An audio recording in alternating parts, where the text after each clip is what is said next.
অনেক ওই কেজি মিষ্টি তুমি হেরে তো কইলা না। দেন 5 কেজি দিয়ে দেন। হ্যাঁ, রসগোল্লা আর সন্দেশটাও দিন, ভালো দেখে দিন কিন্তু। আমার দোকানের মিষ্টি সব সময় ভালো, বাসি পচা এইসব জিনিস আমি রাখি না। তা শ্বশুর বাড়ি দেবে নাকি? আপনাকে আমি এত কথা বলতে বলছি, আপনার কাছে 5 কেজি মিষ্টি চাইছি, আপনি 5 কেজি মিষ্টি দিয়ে দেন। আমি শ্বশুরবাড়ি যাবো কি যাবো না সেটা একান্ত আমার ব্যক্তিগত ব্যাপার। আরে থামো না, অনেক বড় একটা খুশির খবর আছে। আমার শাশুড়ি তো প্রেগনেন্ট। এই খুশিতে আমরা মিষ্টি নিতে আসছি। এই জান্নাত আসলে তো খুশির সংবাদ, খুব আনন্দের সংবাদ। হ্যাঁ, তোমার বাপের এই এলাকার সবাই চিনে, যাই সবাই খবরটা দিয়ে আসি। আওলাদ ভাই,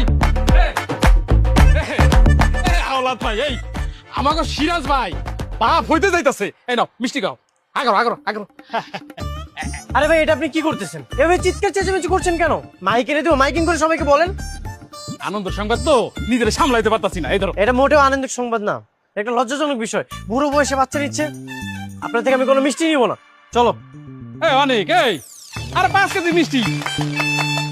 আর তুমি আরেকটা খাও তো আমার পক্ষ থেকে, নাও।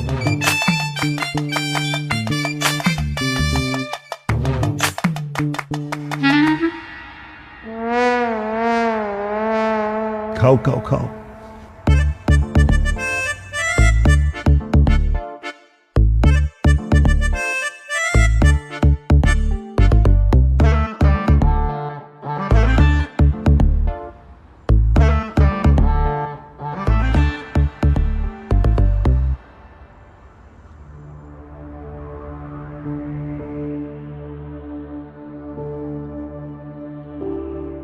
মা, টেবিলে খাবার নেই কেন?